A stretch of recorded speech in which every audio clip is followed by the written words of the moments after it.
From the station working for you, this is WRTV News at 5:30, streaming now. And now at 5:30, may be common these days to get an alert for a delivery, but this is one text message you're going to want to read with caution. Plus, when college rankings come out, the good stuff rises to the top, making Indiana the home for 22 years running now of the best engineering college in the nation. The school with the goods ahead.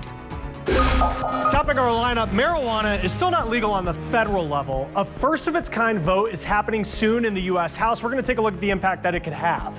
And the pandemic creating new challenges for families moving right now, but we are finding how it might be making their job just a little bit easier to find. And you're going to see new labels on Twitter this week on tweets that are false or misleading.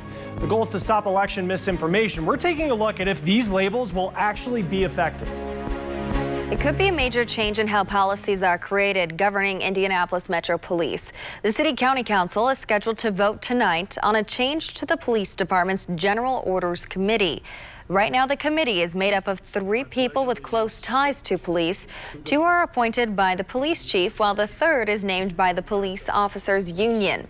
The proposal from council members Keith Potts and Krista Carlino would add 4 civilians to the board. Supporters say will give more civilian oversight to police at a time of increased scrutiny of police brutality. The council holds its regular meeting at 7 o'clock tonight. People across the country are receiving a strange text message this month. It claims a package is waiting for you to pick up. Consumer reporter John Matarese looks into what you should do and not do if you get this message so you don't waste your money. You've probably received email scams before claiming to come from your credit card or from Apple. But the newest message comes by text. And wait till you hear the creepiest part. David Landine was tossing wood onto his fire pit the other evening when his phone buzzed with a text message. It said, "David, we came across a package from June pending for you. Kindly assume ownership and confirm for delivery here." But this was no generic Dear Customer email scam that we've all received. This was different from those email scams? It looked fishy to me, but I'd never received a text scam before. David was tempted to click the link because the sender knew his name. Knew my name, and of course it had to have my phone number to send me a text. But what makes this text message so suspicious is that it doesn't say whether it's from the post office or FedEx or UPS, all services that would let you know if they had your package. Good thing he didn't click. According to tech expert Kim Commando, people who clicked the link were told they won a gift card. Fill out the form and you agree to pay a monthly subscription. Plus, you've given them your credit card number, so you could be scammed twice. But with most of us shopping online so much these days, back in your mind, you're thinking, maybe they really do have a package for me. This package pending scam is an easy one to fall for.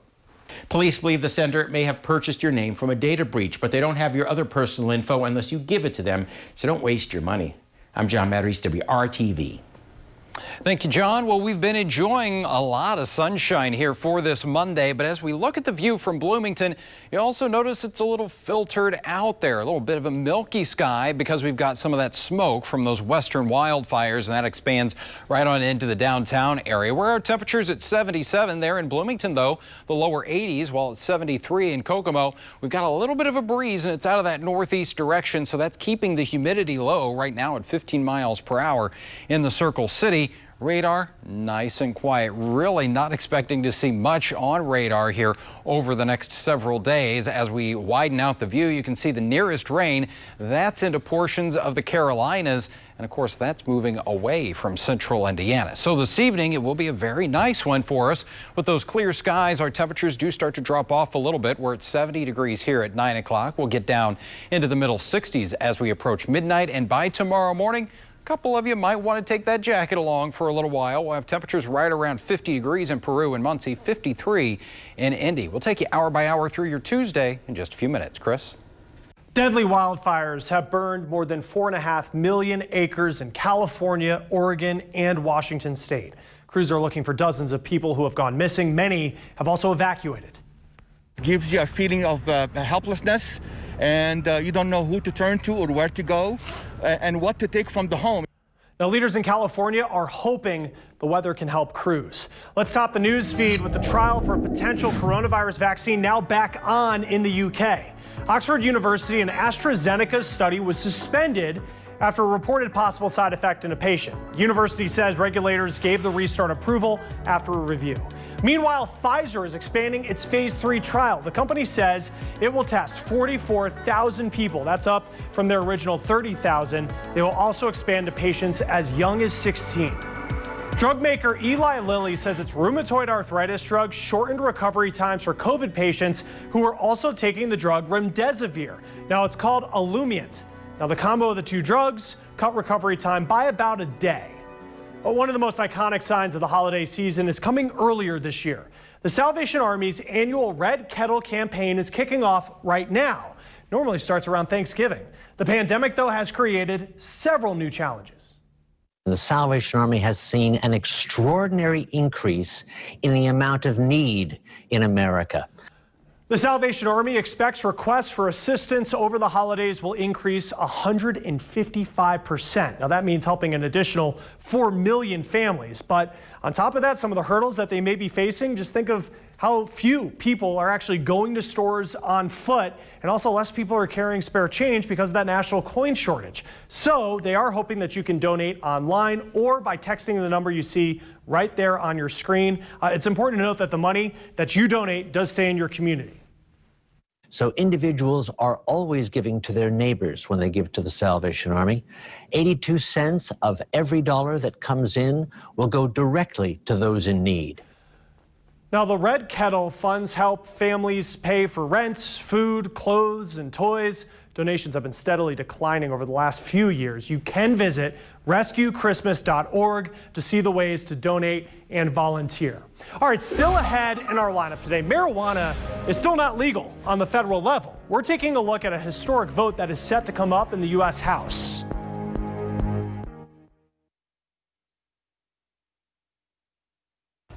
Major downtown street has been closed all day for repair work after turning into more of a pond this morning during a water main break. The initial issue on Vermont Street happened around 7:30 this morning when a main burst, sending water rushing into the street. It forced Citizens Energy Group to shut down Vermont between Illinois Street and Capitol Avenue. No word right now on what actually caused the main to break, but these kinds of things typically happen due to aging infrastructure. For the first time, a bill to legalize marijuana at the federal level will go to the floor of the U.S. House for a vote.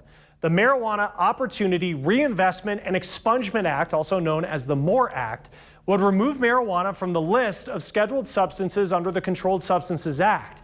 It would eliminate penalties for someone who manufactures, distributes, or possesses marijuana. It would establish a trust fund to support people and communities impacted by the war on drugs. A 5% tax on cannabis products would go into that trust fund.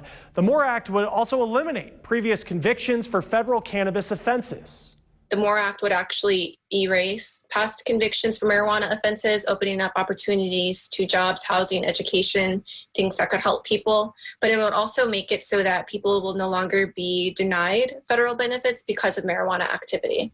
Now, some CEOs of companies in the industry say the bill has a long road ahead, but are optimistic marijuana will become legal at some point. I think that creates, dialogue where we can have sensible legislation and policy when it comes to cannabis and THC products. It's actually one of the few things that when I'm talking to people on both sides of the aisle, that they actually agree that is something that can move us forward in one direction. And creating jobs and stimulating the economy.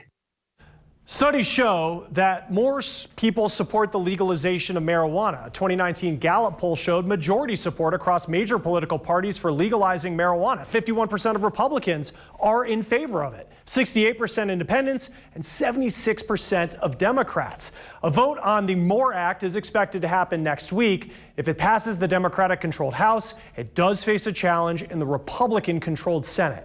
We do have more to get to in our lineup. Look, we all know moving, it's never fun, but the pandemic is adding some new twists. We're going to show you the impacts on families that are having to deal with those.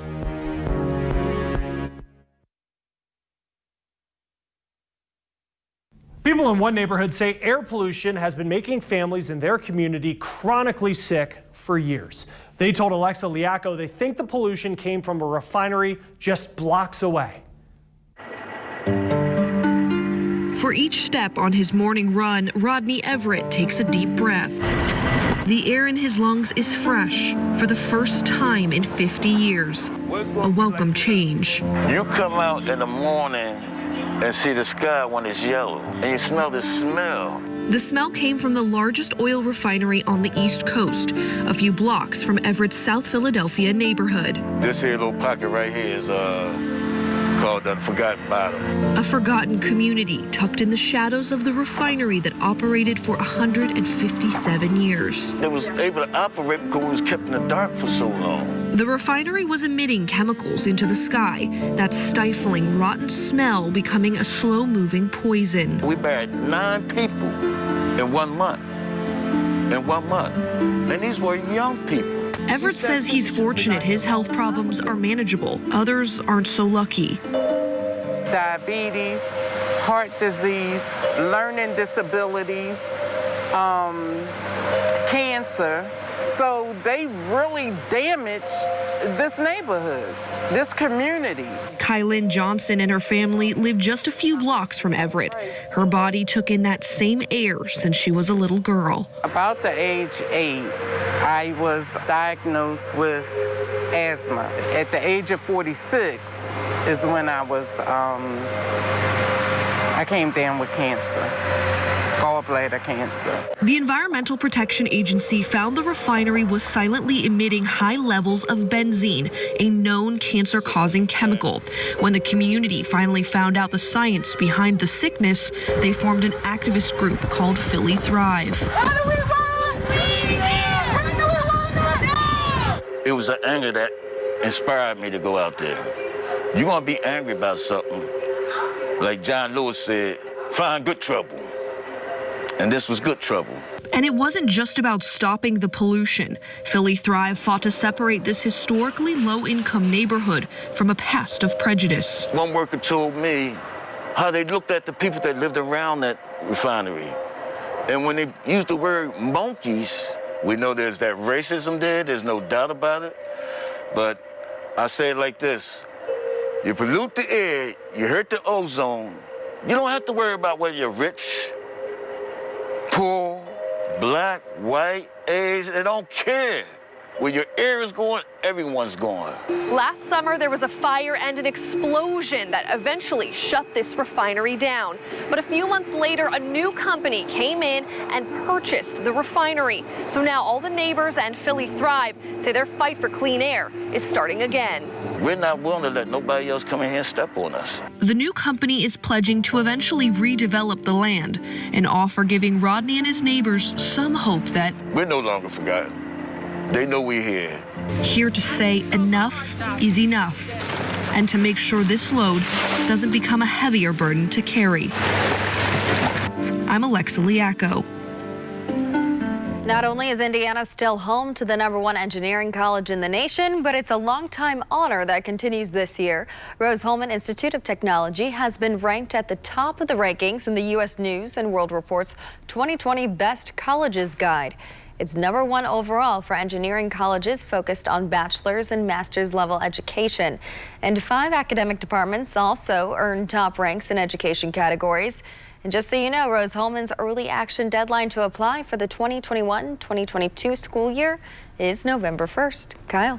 All right, well, if you're still working from home, hopefully you could take that work out on the patio today. Just some beautiful weather here across central Indiana. Lots of sunshine as we look at the Circle City there from the IMS Pagoda. And our temperatures, yeah, we're kind of sitting here on the verge of some summer-like warmth to the southwest and more of a fall feel here to the northeast. We're at 77 right now downtown, while it's 84 degrees in Evansville. And tonight we're going to have a taste of that fall feel in the air with those clear skies. Temperatures actually a little bit cooler than where they started off this morning. We'll drop down to about 53 degrees, and that wind will relax a little bit. It's breezy out there now, but only about 5 miles per hour as we go into your Tuesday morning. Speaking of your Tuesday, lots of sunshine once again. You're going to need those sunglasses. No need for the umbrella here. Temperature 61 degrees by 10 a.m. Your lunchtime number right around 70, and we'll get into the upper half of the 70s tomorrow afternoon. Humidity really not a factor factor today. It'll be even less so tomorrow as that continues to drop off just a little bit. A high temperature for you of 80 in Bloomington, Rockville, Danville coming in at 78 and 76 degrees for your Tuesday afternoon in the Noblesville area, all right in the neighborhood of about where we should be for this time of year. And those temperatures get a little warmer by Wednesday, but look at this. We're going to slide the other direction, go into more of that fall feel here as we head into the upcoming weekend. We'll go from 83 on Wednesday to 78 on Thursday, and by Friday we got a high that will struggle to reach the 70-degree mark. In that 7-day planning forecast, just a small chance for a shower passing through the area on Thursday. Otherwise, that lawn's going to continue to get dry here with sunshine into next weekend. Chris? We'll just wait until COVID's over. Those are words that are uttered by so many of us over the past couple of months. But what if that major move across the country or that new job just can't wait? Chris Conti takes a closer look at just how hard moving is during a pandemic and why COVID may be opening some new opportunities for those who are out of work. The one thing Elizabeth Wilk wanted this past spring was a chance to say goodbye. It just felt so sudden that it was almost like I was too rushed for a lot of sadness. This 13-year-old was a 7th grader in Baltimore when the pandemic hit. Classes suddenly stopped. And then in May, Elizabeth's mom got a new job. Suddenly, this family of 4 was packing up a U-Haul and headed to Maine. I haven't been able to find anyone that's like my own friend. Both Elizabeth and her brother Charlie have learned that moving to a new state during a pandemic is pretty lonely. I normally meet all of my friends through school, and it's summer, and I just moved here, so I didn't have any friends. In the short term, I think they're fine. Long term, like how is this going to affect them? Having seen this kind of place in her dreams, Shannon Wilk always imagined that moving to coastal Maine would be like a never-ending vacation. But it's been hard to put down roots. We're not really part of this community yet. It's, I get up every morning and I come down to my basement. With millions of Americans out of work, Shannon knew that when she landed a new job at a company in Maine, she had to take it. I'm lucky that I was offered a job and that the job offer stayed.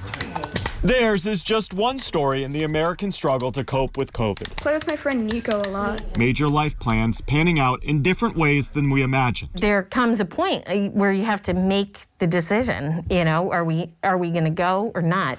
And with so many Americans working from basically anywhere right now, it's giving companies new flexibility in who they're hiring. It definitely broadens the opportunity to look for talented candidates that aren't local. Shannon's boss, Caitlin DeMilla. We don't need somebody that lives down the street that can come into the physical office. Making the decision and kind of just going ahead it ended up probably being a good thing. I've never been recorded making a bagel. As for Elizabeth and Charlie, they are both looking forward to school starting soon, even if in-person learning is only 2 days a week. I just want to see people, like new people. I haven't seen any new people in like 6 months, so I'm excited. Like so many others, they're just learning to be flexible during COVID. In Cape Elizabeth, Maine, I'm Chris Conti. All right, Chris, thank you. Now, the NFL is reminding teams to keep their masks on. And that story starts our news feed because there were several games yesterday where you may have seen some personnel not wearing face coverings. NFL said doing so could put the season at risk. Well, you will no longer be able to light up in at least one Vegas casino when it reopens this month. The Park MGM is going to become the first smoke-free on the Strip. MGM says the move comes after several requests by guests. Well, the Macy's Thanksgiving Day Parade will look very different this year. Macy's said it will be similar to its 4th of July fireworks show. The parade will be taped over 2 days. Participants will be socially distanced and be reduced to nearly 75%. Now, finally, in our lineup, you're going to see new labels on Twitter this week on tweets that are false or misleading. Now, the goal is to stop election misinformation. We're looking at if these labels will actually be effective.